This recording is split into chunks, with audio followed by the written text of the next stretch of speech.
High বন্ধুরা, কেমন আছো তোমরা সবাই? আমি খুব ভালো আছি। আর তাই জন্যই দেখো আবারও আমি বেরিয়ে পড়েছি আরও একটা দারুণ জায়গায় ঘুরতে যাওয়ার জন্য। আর এই দেখো আমাদের বাস এখানে এসে গেছে। আর 5টা বাজতে না বাজতেই কিন্তু বাস আমাদের ছেড়ে দিয়েছে। আর বাস দেখো ভর্তি লোকজন রয়েছে। এরা কিন্তু কেউই আলাদা নয়, সবাই আমার কিন্তু ফ্যামিলি মেম্বার। তো কোথায় যাচ্ছি এটা জানতে ইচ্ছা করছে। আজকে আমরা চলে যাচ্ছি দীঘাতে।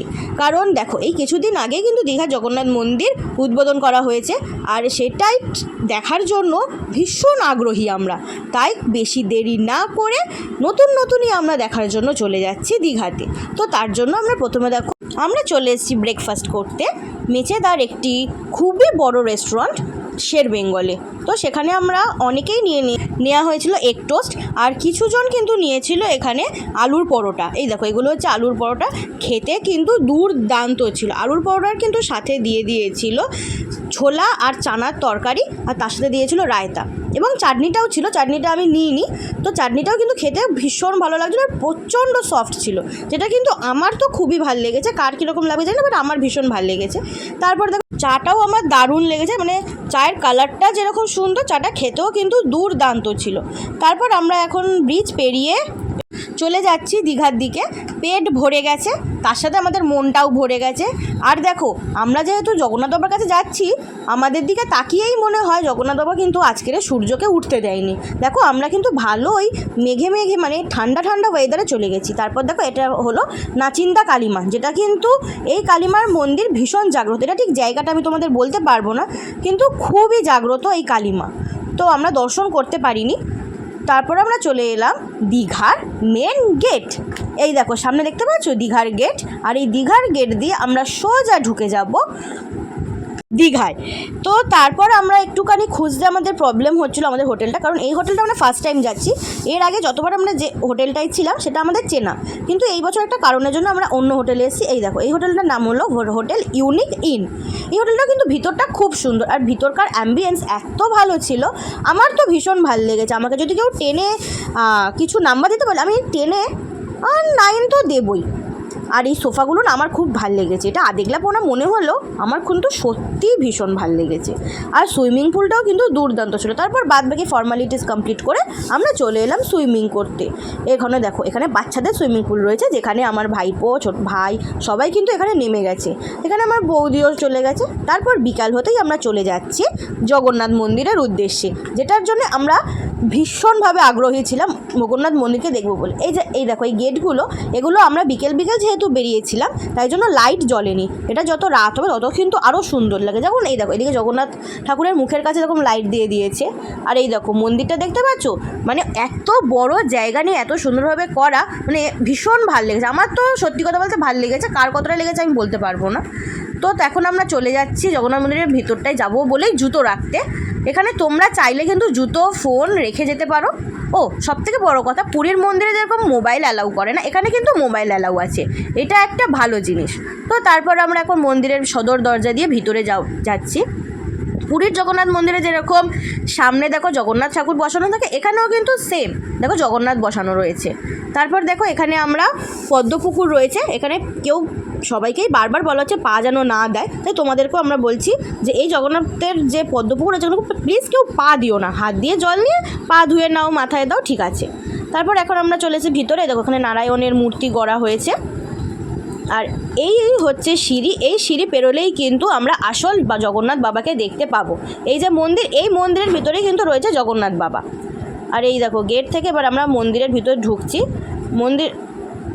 আমি প্রথমেই বললাম যে জগন্নাথ বাবা আমাদের উপর কৃপা করে সূর্যকে উঠতে দেয়নি। সারা দিনটাই কিন্তু এরকম মেঘলা ওয়েদার ছিল, যার জন্য আমাদের খুব একটা কষ্ট হয়নি। আর মন্দিরের ভিতর তো ভালোই হাওয়া দিচ্ছিল যেহেতু ফাঁকা জায়গা। আর এই দেখো জয় জগন্নাথকে ফাইনালি দেখতে পেলাম। দেখছো ভিড়, দেখেছো প্রচুর ভিড় ছিল, তাও আমরা লাইন ঠেলে জগন্নাথ বাবাকে দর্শন করতে পেরেছি। ভিতরে কাউকেই যেতে দিচ্ছে না, এই রকম বাইরে থেকেই কিন্তু সবাইকেই দেখতে হচ্ছে। এই দেখো জগন্নাথ, তোমরাও দেখো আমার সাথে। আর দেখো কত লাইট লাগানো, মানে একদম সাদা চকচক করছে পুরো জায়গাটা। তারপর বাবাকে দর্শন করে এখন আমরা চলে যাচ্ছি বাইরে গিয়ে কিন্তু তোমরা চাইলে ঘন্টার পর ঘন্টা বসে অনেকক্ষণ সময় কাটাতে পারো, কেউ তোমাদের কোনো রকম বারণ কিচ্ছু করবে না। আমরা তো এখানে অনেকক্ষণ বসেছিলাম, তারপর এখানে প্রসাদ দিচ্ছিল, তো প্রসাদের সময় তোমাদের ভিডিওটা দেখাতে পারিনি কারণ এত লাইন পড়েছিল আর মানুষ বাবার প্রসাদ নেবে বলে এতটাই আগ্রহী ছিল। ওই দেখো ওখানে যে লাইন দেখতে পাচ্ছ ওখানেই কিন্তু প্রসাদটা দেওয়া হচ্ছিল। তারপর আমরা এই দেখো লাইন পড়ে গেছে, আমরা বেরিয়ে এসেছি মন্দির ঘুরে, বেরিয়ে এসে দেখি কি বিশাল লাইন। আমরা ভাগ্যিস তাড়াতাড়ি বেরিয়েছিলাম, তার জন্য কিন্তু আমরা লাইন ছাড়াই ঢুকতে পেরেছিলাম। এখানে যা লাইন পড়ে গেছে এটা তো মনে হচ্ছে ঢুকতে এদের বহুত সময় লেগে যাবে। তো যাই হোক, তারপর দেখো আমি তোমাদের বললাম না যখন সন্ধে হয়ে যাবে তখন কিন্তু আরও সুন্দর লাগবে দেখতে। দেখো কীরকম লাইট লাগিয়ে দিয়েছে সারা রাস্তাটা, এই রাস্তায় কিন্তু তোমরা আমার প্রথমে দেখেছিলে আর এখনও দেখছো। হ্যালো, এটা হচ্ছে আমাদের সেকেন্ড ডে। তো সেকেন্ড ডেতে আমরা চলে যাচ্ছি দীঘার মোহনাতে। তো মোহনায় যেতে যেতে আমরা কিন্তু প্রচুর কাজু বাদামের গাছ, ঝাউ গাছ, অনেক কিছু দেখতে পেয়েছি। আমরা দেখো এখানে টোটো করে যাচ্ছি, তোমরা কিন্তু চাইলে এখানে অটো করেও যেতে পারো বা বাসও ছাড়ে, তোমরা কিন্তু সেগুলো করেও যেতে পারবে। আর এই দেখো আমি চলে এসেছি দীঘার মোহনাতে কিন্তু পা খুব ভালোভাবে ভেজানো যায়, এখানে কিন্তু চানও খুব ভালোভাবেই করা যায়। দীঘা মানে একদম ওল্ড দীঘা বা নিউ দীঘা যেরকম পাথর ফেলে রাখে, এখানে কিন্তু সেরকম কোনো ব্যাপার নেই।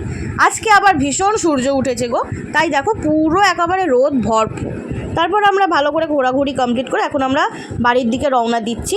আর তার মধ্যে এই দেখো এখানে রয়েছে মাছের বাজার, যা বিচ্ছিরি গন্ধ, এগুলো কিন্তু সব শুটকি মাছ, অন্য কোনো মাছও প্রচুর আছে, কিন্তু এখানে কিন্তু শুটকি মাছটাই বেশি স্পেশাল। আর এখানে দেখো কি বিশাল বড় বড় পমপ্লেট, ইলিশ, চিংড়ি সব কিছুই তোমরা এখানে কিন্তু পেয়ে যাবে। আর তোমাদের কিন্তু অবশ্যই বেছে ভালো করে নিতে হবে। তারপর আমরা মোহনা ঘুরে এসে চলে আসলাম ব্রেকফাস্ট করতে।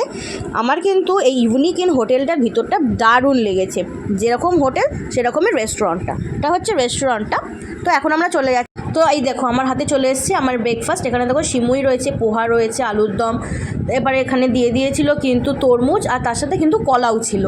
তারপর আমরা স্নান কমপ্লিট করে চলে এসেছিলাম, এখানে একটি মন্দির রয়েছে। তো সেই মন্দিরটা, এটা হচ্ছে রাধাকৃষ্ণের মন্দির। তো তোমাদের আমি ভিতরটা দেখাতে পারছি কারণ ভিতরটা না কোনোভাবেই ফোন অ্যালাউ করছিল না, মানে আরেকটু ভিতরে, মানে বাইরে থেকেও, যে মন্দিরের ভিতরে নয়, আর একটু যে বাইরে থেকে নাট মন্দির থেকেও এখানে মোবাইল একদমই অ্যালাউ ছিল না, তাই আমরা কোনোভাবেই দেখাতে পারলাম না।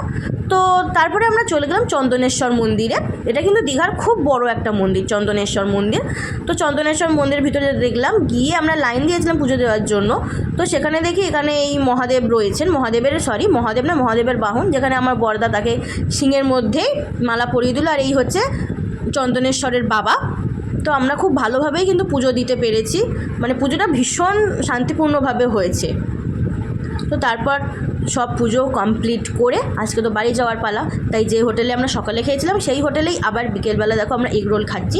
খেয়ে এবার আমরা সোজা বাড়ির দিকে রওনা দিয়ে দিয়েছি। অনেকটা রাত হয়ে গেছিলো আমাদের যেতে, কারণ আমরা ছাড়তে একটু দেরি করে ফেলেছিলাম গাড়িটা। আমরা বেরিয়েছিলাম 4টে, আর বাড়ি আস্তে আস্তে আমাদের 11টা বেজে গিয়েছিলো। দীঘা থেকে এখানে আসতে এইটুকানি সময় লাগতেই পারে, তাই না? চলো।